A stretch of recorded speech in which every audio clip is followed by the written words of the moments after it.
So we're going to set a rally on Murdoch. We recently let him go because he hadn't been on for 14 days. So I'm going to set a 5-minute rally. I have not buffed or anything. I'll give you an idea of what he has in his castle. So the last report that I just did, he's got 1 million wood, 115,000 troops. So mostly T5s. This will be a really easy win for my team. So, being that he hasn't been on for 14 days, I don't have to worry about him mysteriously popping on and, all of a sudden spending $50 or $300 for a whole bunch of troops at the very last second. We're just going to go ahead and rally him. I'm taking a look now. Oh, look. 6 have already joined. Look, they're just so funny. Not very many people talk until you start setting rallies. So, I can only hold 644,000 troops. My Hall of War is actually a little low for my castle. I have a castle 23. But for the most part, it's a decent war hall size. Let me kind of show you a couple other things in here. Alright, so here's my war hall. It's only a 21. I need to go ahead and elevate that 2 times. In order to do that, I have to elevate the frickin' embassy first. I hate elevating the embassy because take a look at the amount of resources that you need here. Doesn't look that bad, but when you're looking at 2 million iron, that's a real pain in the butt, let me just tell you. So then you can upgrade this, and you're going to need a little bit more iron, and you're going to need, the books of war. Not a big deal there. I normally just buy those and call it a day. So everybody's pretty excited about killing this castle. So let's take a look at how many people we have now. There's 7 people in there. 529. We could still fit another person. Let's see. Rally up, please.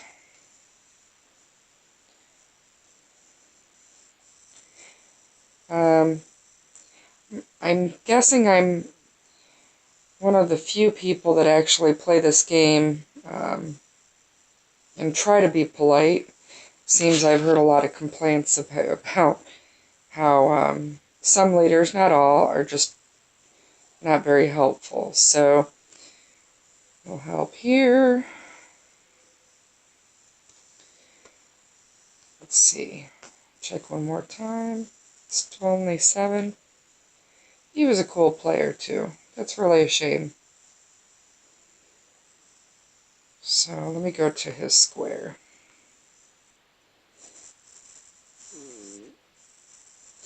Got a minute left before we rally. I'm going to let it kind of play out so that you see what kind of kills we have. I don't necessarily need the buff. Let me see if I have any buffs already on. No, let me see if I... No.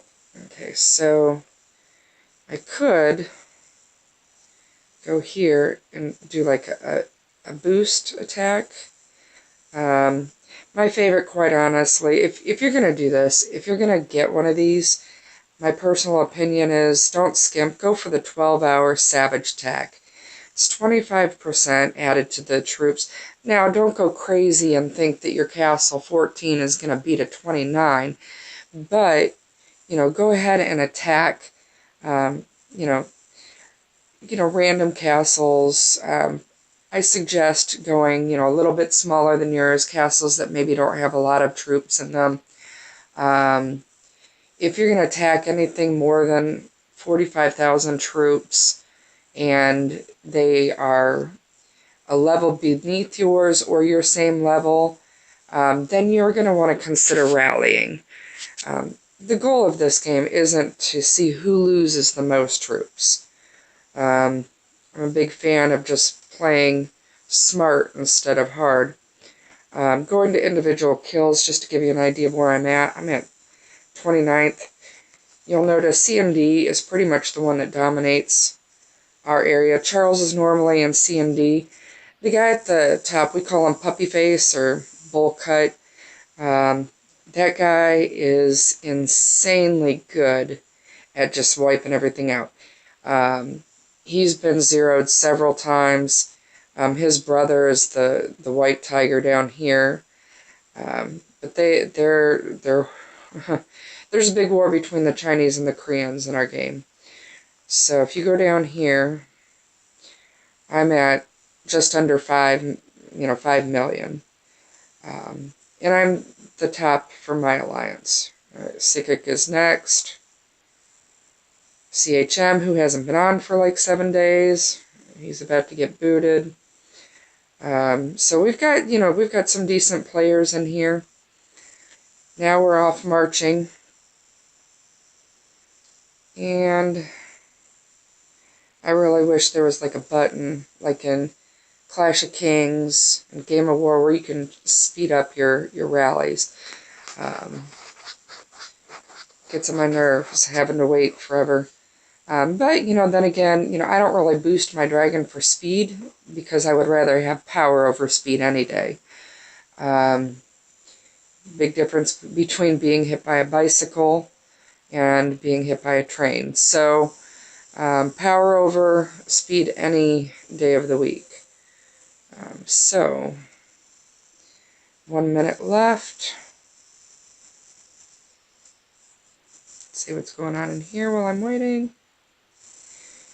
Typically, if I'm hitting a castle that's in an alliance, I wouldn't stop looking at the castle. I would make sure that there were some people watching the castle, some people watching the rally to see if any reinforcements show up like super light speed fast. It's important to pay attention to any attack that you have on a castle. My gosh, this feels like the longest march ever.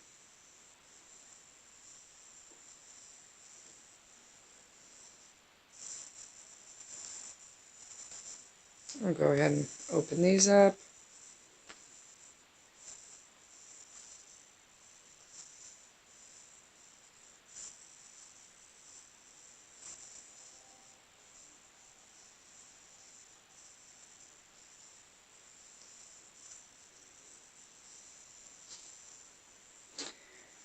Alright. Not sure if you noticed it, but my power, I don't even remember it fluctuating, really. So this is what we ended up getting. We got some resources. He lost 73,000 troops dead, totally wiped out. The other 48,000 are wounded in his hospital. What I'm going to say in regard to this is your hospitals should always be your very #1 priority when you're building your castle. You want to have really good hospitals. That's going to be the deal breaker for you. So, just to kind of show you really quickly,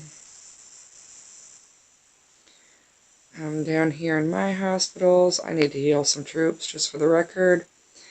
I'm just over 100,000, which doesn't seem like a lot, but it's very important because with the 100,000 there, and then we have a certain amount in our alliance hospital that would also handle. I have 216,000 troops. So if I were to go to my alliance territory and then go to, where did it go? My VA hospital. Alright, so we can have, alright, we have 279,000 in there. What I'm looking for, oh, looky there. Didn't even know I had them in there. So I should be healing these as well. I can have up to 52,000 troops in there, so I will start those to healing. Hey, I'm glad I was doing this video. I wouldn't have paid attention to that. So I'll go ahead and answer my mail. But feel free to ask questions if you have any. I'm here quite often.